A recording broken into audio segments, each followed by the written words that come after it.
Yo les trashers! La mafia dans les films, c'est le prestige, l'honneur, rendant des organisations criminelles presque respectables. La réalité est tout autre. Drogue, prostitution, assassinat, trafic d'armes et d'organes, la mafia est partout et contrôle certains états tout entiers. Des mafias si puissantes qu'elles sont parfois mondiales. Alors, si vous voulez savoir à quel groupe il faut surtout pas vous frotter, découvrons les 6 mafias les plus dangereuses et influentes du monde. La mafia albanaise.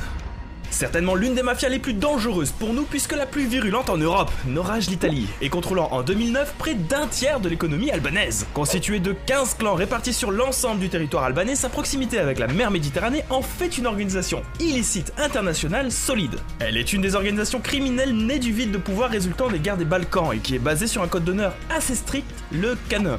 Ou Kanoun, je sais pas. Un code ancestral écrit au 15e siècle qui régit certains pans de la vie quotidienne tels que le mariage, la famille et la propriété, mais aussi et surtout la pratique de la justice privée entre clans. Et c'est parfois violent. Si la pègre albanaise trempe dans des commerces illicites standards, elle s'est surtout faite connaître pour son fort réseau de prostitution, une véritable traite de la femme, oui une traite, on parle ici d'esclavage, avec des prix fixés entre 1000 à 2500 $ par prostituée. Pour vous dire, on compterait en France entre 20 000 femmes attachées à la mafia albanaise. Sachez que cette organisation baigne aussi dans le trafic d'héroïne qu'elle distribue dans toute l'Europe et surtout en Hongrie, République tchèque, Bulgarie et Suisse. Ouais, les Albanais contrôlent 70% du marché d'héroïne dans le pays. La Bratva ou mafia russe.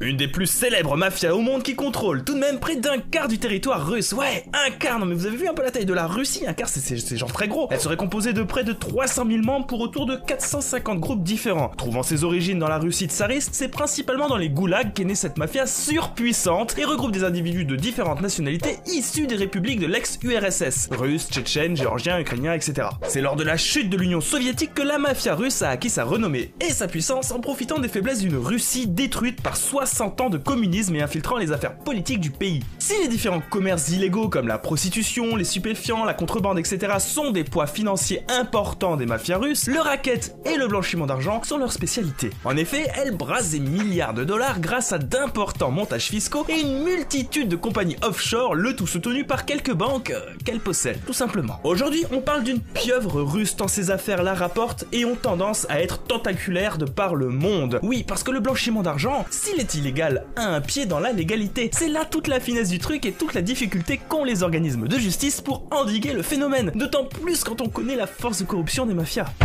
Les mafias italiennes. C'est avec la pègre italienne qu'est née toute l'imagerie populaire de la mafia, surtout pour ce qui est de la mafia sicilienne, la Casa Nostra, certainement la plus jeune de toutes les mafias en Italie, mais la plus crainte dans l'histoire qui a su profiter de la faiblesse de l'état italien et américain pour s'implanter. Trempant dans les commerces illicites, comme l'alcool, la drogue, la prostitution et le racket, la Casa Nostra était tenue par de nombreux rituels et traditions hérités des vieilles familles siciliennes. La plus célèbre étant l'omerta, ou loi du silence, respectée par toutes les familles en cas d'affaires criminelles, basée sur un principe simple, la non-dénonciation de crimes et le faux témoignage. C'est un peu du bon sens quoi, si un mafiosi dénonce un membre d'une autre famille pour crime par exemple, vous vous doutez bien que la famille d'en face ne va pas se gêner pour en faire de même. Alors oui, il existe d'autres familles comme la Camorra à Naples par exemple, vous savez, celle qui a le monopole des poubelles. Oui, la Casa Nostra n'est plus qu'une figure du passé, la branche américaine a pris cher au cours de l'histoire, mais on ne peut pas parler de mafia sans la traiter. La Cosa Nostra a marqué l'histoire contemporaine au fer rouge, elle reste cependant une forte puissance locale, un véritable fléau en Italie. Les triades chinoises. Les triades chinoises sont apparues en opposition à la dynastie mandchoue des Qing à la fin du XVIIe siècle. Très patriotes, leur but était de restaurer l'ancienne dynastie des Ming en alimentant les révoltes à travers toute la Chine. Aujourd'hui, vous vous en doutez, mais les triades n'exercent plus tellement leur activité dans le même but. Comme pour les autres, drogue, armes, prostitution sont les principales ressources de ces mafias chinoises. La plus grosse triade et la plus dangereuse est la Sun Tion, qui compte dans ses rangs 60 000 membres, dont 45 000 rien qu'à Hong Kong, ça fait plutôt pas mal. Elle est implantée en Australie, à Macao, en Thaïlande, au Vietnam, au Canada, en République dominicaine et surtout aux États-Unis. Les triades chinoises sont aujourd'hui l'une des mafias les plus tentaculaires et violentes, et c'est à elles que généralement on fait appel si on a des boulots plus sales à faire, comme l'assassinat par exemple, vous voyez le délire. On retrouve même certaines triades en Afrique, ces dernières ont la main mise sur le trafic d'ivoire et de cornes de rhinocéros, tandis qu'à Macao, Wan Kwakoi, c'est un peu compliqué à dire, est à la tête d'un monopole sur les casinos du pays, brassant près de 2 milliards de dollars par an avec à sa solde 10 000 hommes, de véritables armées qui répondent au doigt et à l'œil chargés de protéger les affaires de leur boss. Les Yakuza japonais.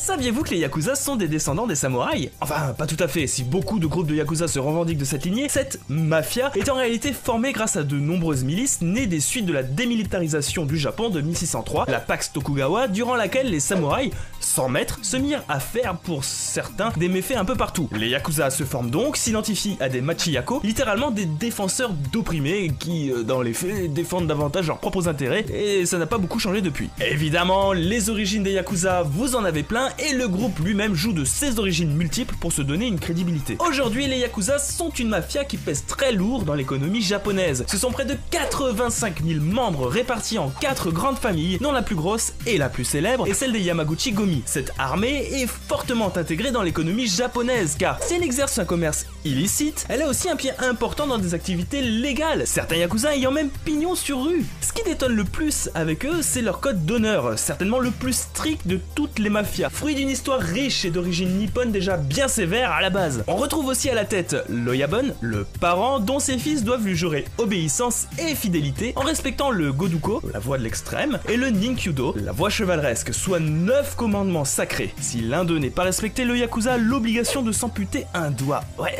ça rigole pas. Pour sceller le tout, les Yakuza doivent marquer leur peau avec un tatouage, symbole de leur appartenance au clan. Ce qui est ouf avec les Yakuza, c'est qu'ils sont puissants, ordonnés et qu'ils ont à la fois le soutien du gouvernement japonais, de la police et de la population pour leur soutien économique et leur rôle de repoussoir des autres mafias.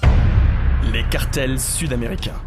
Si jusque-là nous avions droit à des mafias plutôt discrètes, les cartels, c'est une autre paire de manches. Déjà, autant vous le dire cash, je ne sais même pas si on peut les appeler des mafias au sens strict du terme. Ces organisations criminelles qui agissent essentiellement en Amérique du Sud, comme le Mexique ou la Colombie pour les plus virulentes, sont de véritables barons de la drogue dans le monde. Cocaïne, héroïne, marijuana, etc. Ce sont les fournisseurs numéro 1 d'un des plus gros marchés, les États-Unis, avec un quart du commerce de drogue sous leur joug et un quasi-monopole dans certaines grandes villes, notamment à Chicago où c'est 80% du marché qui est dans la main du cartel de Sinaloa. Ces cartels sont d'une violence extrême, bien plus nuisible que les mafias traditionnelles que l'on a pu voir jusque-là. Le meurtre et le kidnapping sont monnaie courante, ne faisant que peu de distinction entre les personnes issues de la pègre ou non. Les cartels sont tellement riches qu'ils sont souvent bien mieux armés que les armées régulières locales, ouais, poussant certains états comme la Colombie et le Mexique à leur déclarer une guerre ouverte, quitte à faire quelques bavures bien médiatisées.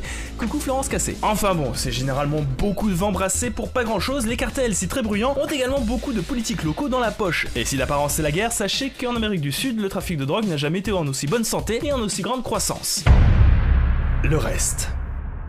Hells Angels, D-Company, Mungiki, etc. sont autant de noms qui font trembler le monde. Chaque année, de nombreux morts sont à déplorer et leur poids économique est extrêmement important du fait de leur participation très lourde dans les commerces illicites. Pourtant, on ne peut pas vraiment parler de mafia pour ces organisations criminelles. On a plus affaire à des bandits organisés pour les Hells Angels, sans véritable prétention à s'immiscer dans la vie politique, tandis que la D-Company et le Mungiki sont plus à rapprocher de groupes fanatiques religieux et terroristes, ce dans quoi une pègre ne trempe que rarement, voire jamais. Le fait qu'un organisme veuille prendre le pouvoir ne peut pas faire de lui une mafia. Une mafia a besoin de l'État, elle a besoin d'être dans son ombre. Son but est de jouer avec ce que l'État ne sait pas faire, parfois même en collaboration avec lui. C'est bien simple, toutes les mafias sont nées de la même manière. Les Russes sont nés parce que l'URSS est tombé, les Italiens parce qu'en soi, l'Italie a toujours été instable, l'Albanaise est née des guerres du Kosovo, et ainsi de suite. C'est d'ailleurs pour cette raison que la junte militaire de Colombie n'est pas une mafia. Quand bien même elle tire des revenus du trafic de drogue, son but a toujours été de faire la révolution. N'allez cependant pas croire que la France n'est pas touchée par les mafias. Au contraire, hein, les commerçants se font toujours racketter, les Balkans tiennent les armes, les Turcs l'héroïne, les Albanais les prostituées, et les Chinois ont la contrefaçon. Et c'est sans compter des mafias locales qui tiennent certaines villes, comme Marseille. Ouais, les mafias sont partout. Bon,